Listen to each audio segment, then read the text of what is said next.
So municipal ఎన్నికల్లో తొలి ఫలితం వెల్లడించబడింది.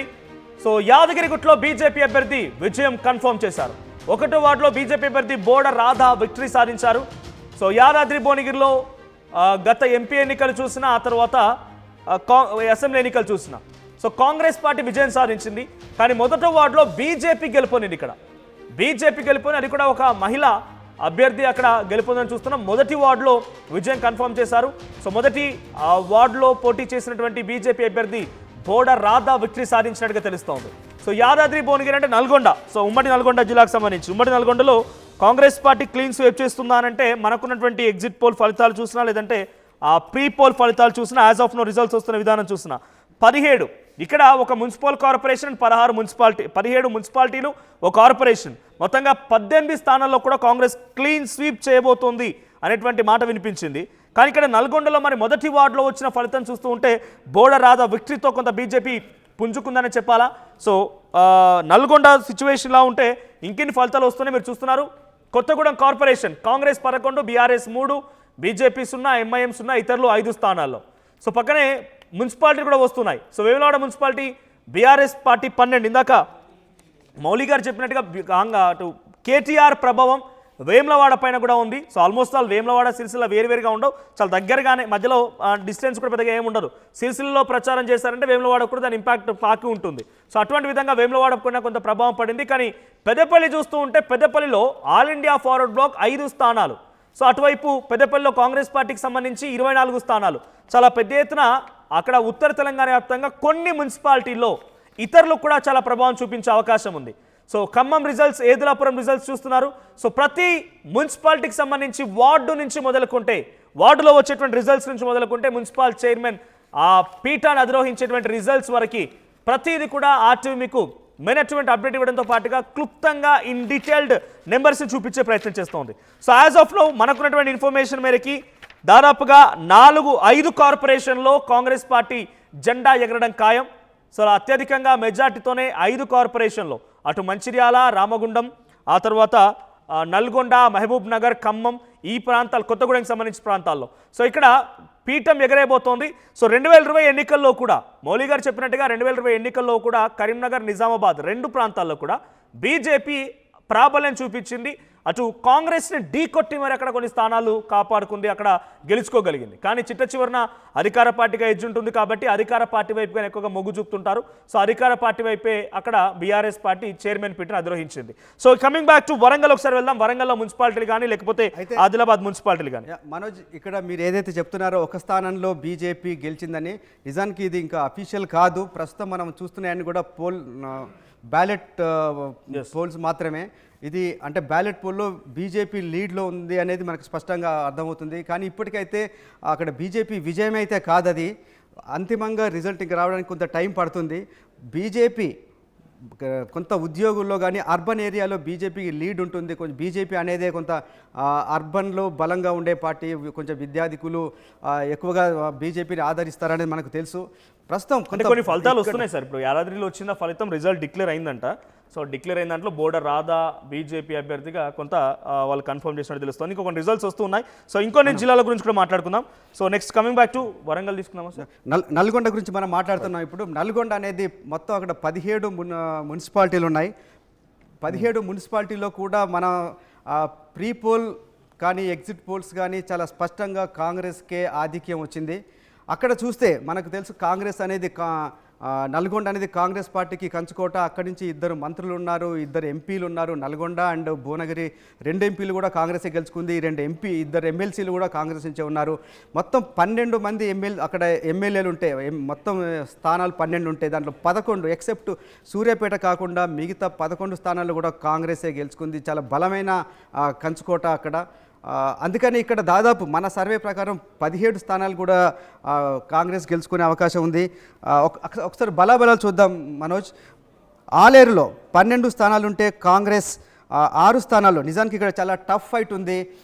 కాంగ్రెస్ 6 స్థానాల్లో బలంగా గెలిచే అవకాశం ఉంటే బీఆర్ఎస్ 5 స్థానాల్లో, బీజేపీ 1 స్థానంలో గెలిచే అవకాశం, చాలా టఫ్ ఫైట్ ఉంది. బహుశా 1 స్థానం అటు ఇటు అయినా రిజల్ట్ మారే అవకాశం అయితే కనిపిస్తుంది.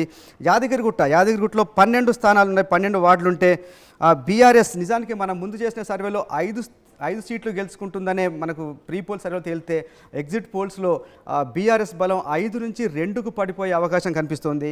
అలాగే అక్కడ కాంగ్రెస్ మనం ముందు చేసిన సర్వేలో 6గా తెలిసింది కాంగ్రెస్ బలం, కానీ తర్వాత ఎలక్షన్ తర్వాత పోలింగ్ తర్వాత చూస్తే కాంగ్రెస్ బలం 8కి పెరిగే అవకాశం కనిపిస్తోంది. అక్కడ బీఆర్ఎస్ బలం 5 నుంచి 2కు పడిపోతే కాంగ్రెస్ 6 నుంచి 8కి పెరిగే అవకాశం ఉంది. బీజేపీ 2 స్థానాల్లో విజయం సాధించే అవకాశం ఉంది.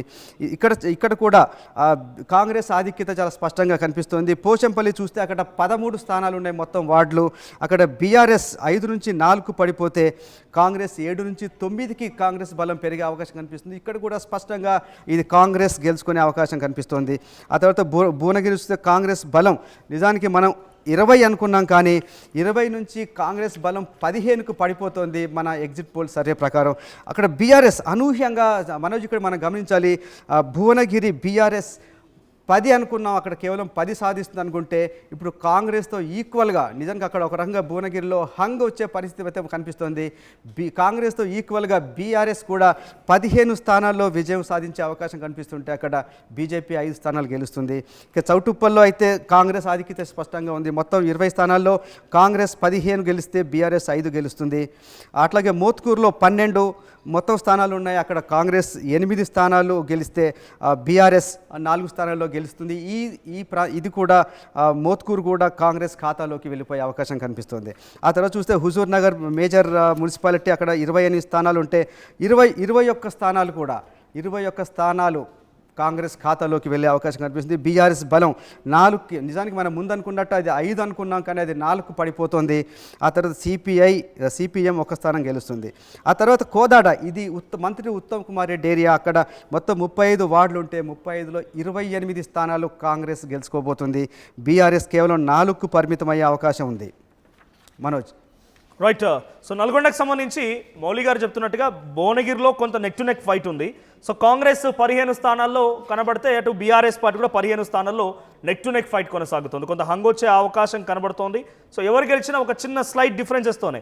ఇక ఆలేరు విషయానికి వస్తే 12 స్థానాలు ఉన్నాయి. 12 స్థానాల్లో 7 మ్యాజిక్ ఫిగర్ అయితే కాంగ్రెస్ 6, బీఆర్ఎస్ 5, బీజేపీ 1 స్థానంలో లీడ్ కొనసాగుతోంది. సో చౌటుప్పల్లో మొత్తంగా 20 స్థానాలు ఉంటే 15 స్థానాల్లో కాంగ్రెస్ కొనసాగుతుంది, 5 స్థానాల్లో మాత్రమే బీఆర్ఎస్. సో ఇక్కడ వేరే పార్టీకి అవకాశం లేదు. చౌటుప్పల్ డైరెక్ట్గా అది మునుగోడు కాన్స్టిట్యున్సీకి సంబంధించింది.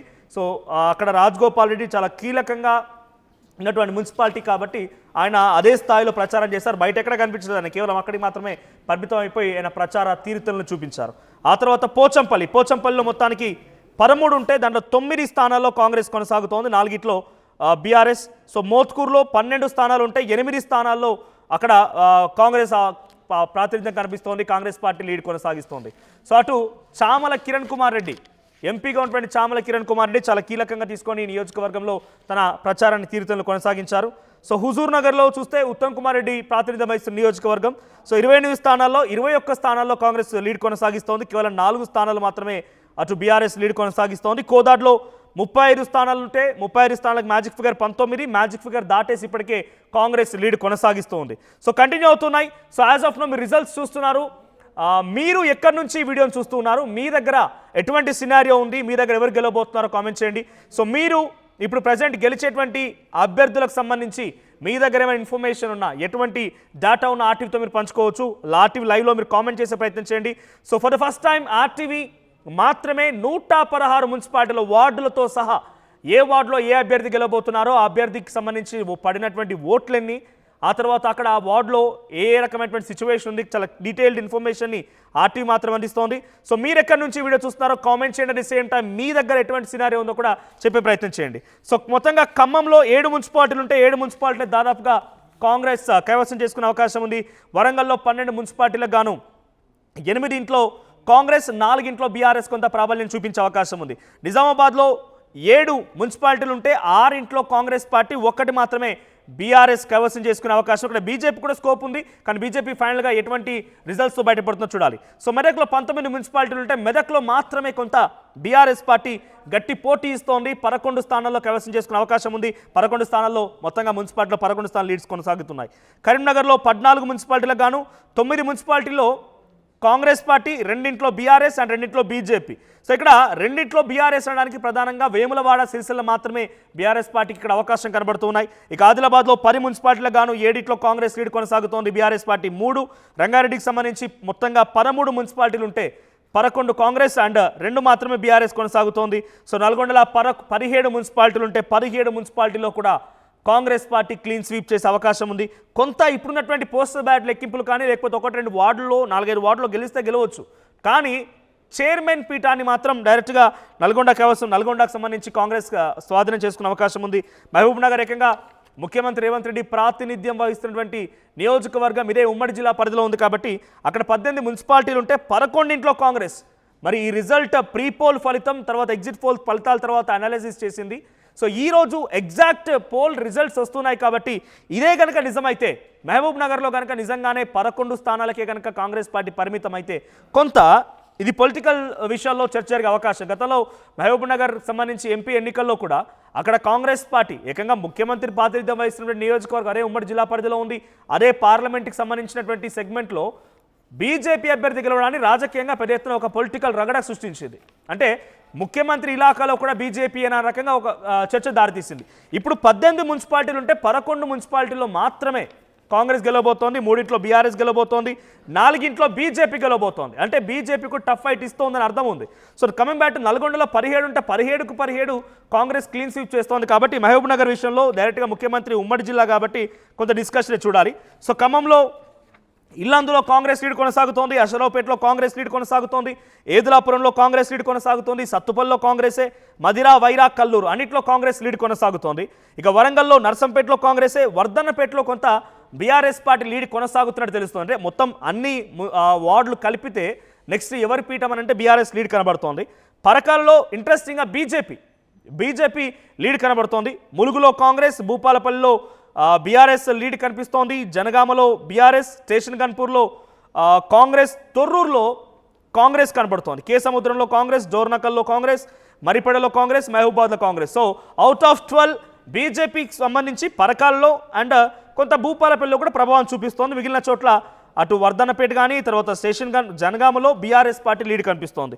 సో నిజామాబాద్ మున్సిపాలిటీలో 7 మున్సిపాలిటీల్లో కూడా కాంగ్రెస్ దాదాపు బిచ్కుంద, ఎల్లారెడ్డి, బాన్సువాడ ఈ ప్రాంతాల్లో కాంగ్రెస్ లీడ్ కనబడుతోంది. కామారెడ్డిలో ఏకంగా 2 ముఖ్యమంత్రుల్ని ఓడగొట్టి అక్కడ కాంగ్రెస్ పార్టీ బీఆర్ఎస్ రెండింటిని కూడా హేమాహేమిల్ని పక్కన నెట్టి బీజేపీకి పట్టగట్టిన జనం మున్సిపాలిటీ ఎన్నికలకు వచ్చేసరికల్లా కామారెడ్డిలో కాంగ్రెస్ పార్టీకి కొంత లీడ్ చూపిస్తున్నారు మున్సిపాలిటీలో. సో బోధన్లో కాంగ్రెస్, భీమ్గల్లో కాంగ్రెస్ అండ్ ఆర్మూర్లో కొంత ఇప్పటివరకు బీజేపీ కాంగ్రెస్ మధ్య టఫ్ ఫైట్ ఉంది. ఇక్కడ బీఆర్ఎస్ పెద్ద కనిపించట్లేదు, కాంగ్రెస్ అండ్ బీజేపీ మధ్య కొంత టఫ్ ఫైట్ కనబడుతోంది. ఆర్మూర్లో పైడి రాకేష్ రెడ్డి ఎమ్మెల్యేగా ఉన్నారు, ఆయన చాలా సీరియస్గా తీసుకున్నారు ఆ మున్సిపాలిటీని కూడా. సో మెదక్లో చాలా ఇంపార్టెంట్, మెదక్ సంబంధించి చాలా అత్యధిక స్థానాల్లో బీఆర్ఎస్ పార్టీ లీడ్ కొనసాగిస్తోంది. ఇస్నాపూర్లో కాంగ్రెస్ కొంత లీడ్ కనిపిస్తున్నప్పటికీ ఫైనల్గా ఏ రిజల్ట్ అవుతుందో చూడాలి. ఇంద్రేశంలో బీఆర్ఎస్, తర్వాత జిన్నారంలో బీఆర్ఎస్ కొనసాగుతోంది, గుమ్మడిదల, గడ్డపోతారం, సదాశివపేట, సంగారెడ్డి, సో ఆందోళ్, గజ్వెల్ మాజీ ముఖ్యమంత్రి కేసీఆర్ ప్రాతినిధ్యం వహిస్తున్న నియోజకవర్గంలోని ఒకే ఒక మున్సిపాలిటీ గజ్వెల్. సో గజ్వెల్లో బీఆర్ఎస్ లీడ్ కనిపిస్తోంది. కేవలం హుస్నాబాద్, పొన్నం ప్రభాకర్ ప్రాతినిధ్యం వహిస్తున్న నియోజకవర్గానికి సంబంధించి మున్సిపాలిటీ హుస్నాబాద్ అండ్ చేర్యాల, ఈ 2 మున్సిపాలిటీలో కూడా కాంగ్రెస్ లీడ్ ఉంది. కానీ మిగిలిన మెదక్ మున్సిపాలిటీలన్నీ కూడా 19లో 17 మున్సిపాలిటీలు దాదాపుగా బీఆర్ఎస్ పార్టీ ప్రాబల్యం కనబడుతోంది. సో కరీంనగర్ డీటెయిల్గా ఇందాక మౌలి గారు మీకు చెప్పారు, మరో బ్రేకింగ్ ఉంది. సో మౌలి గారు మీకు అప్డేట్ అందిస్తారు. మనోజ్, ఇంతకుముందు మీరు చెప్పినట్టు ఎక్కడైతే తొలి ఫలితం బీజేపీ ఖాతాలోకి వెళ్ళిందని చెప్పారు, అక్కడ మీరు చెప్పినట్టు యాదగిరిగుట్టలో ఒక వార్డులో బీజేపీ విజయం సాధించింది. అక్కడ ప్రీ పోల్ సర్వే మనం చేసిన సర్వే ప్రకారం దాదాపు 2 స్థానాల్లో బీజేపీ గెలిచే అవకాశం ఉందని మనం చెప్పాము. ప్రస్తుతం అయితే ఒక సీట్ అయితే గెలిచేసింది. మొత్తం యాదగిరిగుట్టలో మన సర్వే ప్రకారం 5 స్థానాల నుంచి 2 స్థానాల్లో బీఆర్ఎస్ పడిపోయినట్టు తెలుస్తుంది. అక్కడ కాంగ్రెస్ 8 స్థానాలు, బీజేపీ 2, బీఆర్ఎస్ 2 అనుకున్నాం. అక్కడైతే తొలి ఫలితం వచ్చింది, ఆ తొలి ఫలితం బీజేపీకి పక్షాన వెళ్ళింది. ఇక మొత్తానికి చూస్తే మున్సిపల్ ఎన్నికల్లో బోడ రాధ తొలి విన్నర్గా మనం చూడొచ్చు యాదగిరిగుట్ట మున్సిపాలిటీ నుంచి. ఆ తర్వాత కరీంనగర్ జిల్లాలో ఉన్న ధర్మపురి మున్సిపాలిటీలో 3వ వార్డులో కాంగ్రెస్ విజయం సాధించింది. ధర్మపురి కూడా కాంగ్రెస్, మొత్తం మున్సిపాలిటీ కూడా కాంగ్రెస్ ఖాతాలోకి వెళ్ళే పరిస్థితి కనిపిస్తోంది. ఆ తర్వాత సంగారెడ్డి జిల్లా ఇంద్రేశం 15వ వార్డులో కూడా కాంగ్రెస్ విజయం సాధించింది. రంగారెడ్డి జిల్లా ఇబ్రహీంపట్నంలో 11, 13 వార్డులు, 2 వార్డుల్లో కూడా బీఆర్ఎస్ తన ఖాతాలో వేసుకుంది 2 వార్డుల్ని. హాలియా నల్గొండ జిల్లా పరిధిలో ఉన్న హాలియా మున్సిపాలిటీలో 7వ వార్డులో చింతల రామచంద్రారెడ్డి విజయం సాధించాడు. గడ్డపోతారంలో కాంగ్రెస్ 15వ వార్డులో కాంగ్రెస్ విజయం సాధించింది. రామాయంపేట 10వ వార్డులో బీఆర్ఎస్ అభ్యర్థి కేవలం 39 ఓట్లతో విజయం సాధించారు. కొల్లాపూర్ ఉమ్మడి మహబూబ్నగర్ జిల్లా చెందిన కొల్లాపూర్లో 15వ వార్డులో కాంగ్రెస్ అభ్యర్థి విజయం సాధించారు. ధర్మపురి మున్సిపాలిటీలో ఇంతకుముందే చెప్పాను మీకు 13వ వార్డులో కాంగ్రెస్ విజయం సాధించింది. ఇక ఉమ్మడి వరంగల్ జిల్లాకు చెందిన ములుగులో 1వ వార్డులో కూడా కాంగ్రెస్ అభ్యర్థి విజయం సాధించారు. ఆలోతు పద్మ ఇక్కడ 278 ఓట్లతో, కొంత భారీ మెజారిటీ అని చెప్పాలి, 278 ఓట్ల మెజారిటీతో విజయం సాధించారు. అలాగే ఒకసారి మన ఖమ్మం జిల్లా చూసినప్పుడు ఇక్కడ మొత్తం 7 మున్సిపాలిటీలు ఉన్నాయి. ఖమ్మం జిల్లా మనకు తెలుసు, మొత్తం ఒక రకంగా కంచుకోట క్లీన్ స్వీప్ చేసింది గత అసెంబ్లీ ఎన్నికల్లో కూడా అక్కడ కాంగ్రెస్ పార్టీ. ఇక్కడున్న 7 మున్సిపాలిటీలో కూడా కాంగ్రెస్ క్లీన్ స్వీప్ చేయబోతుందని మన ప్రీ పోల్ సర్వే కానీ ఎగ్జిట్ పోల్ కానీ చెప్తుంది. రిజల్ట్స్ అదే దిశగా వస్తున్నాయి. ఇక్కడ ముగ్గురు, ఒక డిప్యూటీ సీఎం కూడా ఉన్నారు, బట్టి విక్రమార్క, అండ్ వాళ్ళు ముగ్గురు కూడా తుమ్మల నాగేశ్వరరావు, పొంగులేటి శ్రీనివాసరెడ్డి చాలా ప్రతిష్టాత్మకంగా తీసుకొని అక్కడ తీవ్రమైన ప్రచారం చేశారు. అక్కడ చూస్తే మొత్తం 7 మున్సిపాలిటీల్లో ఏదులాపురంలో 32 వార్డులుంటే అక్కడ కాంగ్రెస్ 21 స్థానాల్లో గెలిచే అవకాశం కనిపిస్తోంది. బీఆర్ఎస్ కేవలం 5 స్థానాలకు పరిమితం అవుతుంది. అక్కడ సిపిఐ 3, సిపిఎం 2 స్థానాల్లో గెలిచే అవకాశం కనిపిస్తోంది. అట్లాగే మధిర అనేది బట్టి విక్రమార్క సొంత ప్రాంతము, సొంత నియోజకవర్గంలో ఉంది. అక్కడ మొత్తం 22 స్థానాల్లో 15 స్థానాల్లో కాంగ్రెస్ విజయం సాధించే అవకాశం కనిపిస్తోంది. అట్లాగే బీఆర్ఎస్, నిజానికి మనం అనుకున్న ప్రీ పోల్ సర్వేలో 6 అనుకున్నాం, కానీ తర్వాత మనం చేసిన ఖచ్చితమైన సమాచారం కోసం, ఖచ్చితమైన అంచనా కోసం మనం ఎగ్జిట్ పోల్ సర్వే చేసినప్పుడు అది 4కు పడిపోతున్నట్టు కూడా మన సర్వేలో తేలింది. అక్కడ ఖమ్మం గురించి మాట్లాడుతుంటే ఖమ్మంలో ఉన్న ఒకే ఒక్క ఉమ్మడి జిల్లాకు సంబంధించి మున్సిపాలిటీ కొత్తగూడెం. సో కొత్తగూడెంలో సిపిఐ గతంలో అసెంబ్లీ ఎన్నికల్లో కూనం సాంబశివరావు కాంగ్రెస్ పార్టీ పొత్తులోని గెలుపొందారు. ఆయన ఇప్పుడైనా బీఆర్ఎస్ పార్టీతో అటాచ్లో ఉన్నారంట. అక్కడ ఆ కార్పొరేషన్ పరిధిలో కాంగ్రెస్ పార్టీ ఇండివిజువల్గా వెళ్తోంది. సిపిఐ బీఆర్ఎస్ కొంత ఫ్రెండ్లీ వార్లో ఉన్నారు, ఫ్రెండ్లీ రిలేషన్షిప్లో ఉన్నారు. సో కొత్తగూడెం మున్సిపాలిటీ పైన చివరాకరణ కొంత ఏమైనా డిఫికల్టీస్ ఏర్పడే అవకాశం ఉందా? ఖమ్మంలో కొంత సిపిఐ ప్రాబ్లం ఉంటుంది కాబట్టి కాంగ్రెస్తో వాళ్ళు పొత్తు విత్డ్రా చేసుకున్నట్టు కనబడుతుంది. ఎలక్షన్ నుంచి ఎటువంటి ప్రభావం ఉంటుంది? మీరు చెప్పింది కరెక్ట్ మనోజ్. అక్కడ పొత్తులు కుదరక, సీట్లలో అడ్జస్ట్మెంట్ కుదరక సిపిఐ నిజానికి దూరం జరిగిపోయింది కాంగ్రెస్ పార్టీ నుంచి. కాకపోతే ఇక్కడ ఒక విషయం మనకు స్పష్టంగా కనిపిస్తుంది. కాంగ్రెస్ కంచుకోటగానే చెప్పాలి. కాంగ్రెస్ సపోర్టుతోనే అక్కడ సిపిఐ అభ్యర్థి కూనంనేని సాంబశివరావు ఎమ్మెల్యేగా గెలిచారు. అక్కడైతే మొత్తం ఉన్న 60 డివిజన్లు ఉన్నాయి కొత్తగూడెంలో. కానీ మన ప్రీ పోల్ సర్వేలో కానీ ఎగ్జిట్ పోల్ సర్వేలో కానీ తెలిసింది మనోజ్, అక్కడ చాలా స్పష్టమైన ఆధిక్యతతో కాంగ్రెస్ గెలవబోతుంది. 30 నుంచి 35 స్థానాలు, అంటే మనకు మ్యాజిక్ మార్క్ 31 అనుకున్నప్పుడు దాదాపు 35 స్థానాల్లో కాంగ్రెస్ విజయం సాధించబోతుంది. అక్కడ బీఆర్ఎస్ 11 స్థానాలు, అండ్ అక్కడ సిపిఎం 1, అంటే సిపిఐ 8 స్థానాల్లో గెలవబోతుంది. ఇక్కడ మేము చూడాలి, కాంగ్రెస్కి సిపిఐకి మధ్యలో పొత్తు లేకపోయినా కూడా ఒకవేళ బీఆర్ఎస్, సిపిఐ, సిపిఎం కూడా కలిసినా కూడా మ్యాజిక్ మార్క్ అందుకునే పరిస్థితి లేదు. కాబట్టి అక్కడ ఈ రాజకీయంగా ఈ విభేదాలు చాలా స్పష్టంగా ఉన్నాయి. ఎమ్మెల్యే ఎలక్షన్లో చాలా పొత్తులతో గెలిచి లాభపడ్డాయి కాంగ్రెస్, కమ్యూనిస్ట్ పార్టీలు. ఇక్కడైతే మిత్ర భేదం పాటించాయి. అయినా కూడా అక్కడ కాంగ్రెస్ ఆధిక్యత స్పష్టంగా కనిపిస్తుంది. కొత్తగూడెం కార్పొరేషన్ అనేది కాంగ్రెస్ పక్షాన వెళ్ళే అవకాశం చాలా స్పష్టంగా ఉంది మనోజ్. రైట్, ఇక్కడ ఇంట్రెస్టింగ్ సార్, ఇప్పుడే ఒక బ్రేకింగ్ అంతోంది. జనగామ జిల్లా అంటే ఉమ్మడి వరంగల్కి సంబంధించి స్టేషన్ గన్పూర్ మున్సిపాలిటీలో పోస్టల్ బ్యాలెట్లు మొత్తంలో బీఆర్ఎస్ పార్టీ 2 ఆధిక్యం కనబడుతోంది. తర్వాత స్వతంత్రం కూడా ఇక్కడ బాగా లీడ్లో ఉన్నారు. పోస్టల్ బ్యాలెట్ ఒక్కటి కూడా కాంగ్రెస్ పక్షాన పడలేదంటే ఇక్కడ. సో స్టేషన్ గన్పూర్లో అధికార కాంగ్రెస్ పార్టీకి ఒక్క పోస్టల్ బ్యాలెట్ కూడా పడలేదు.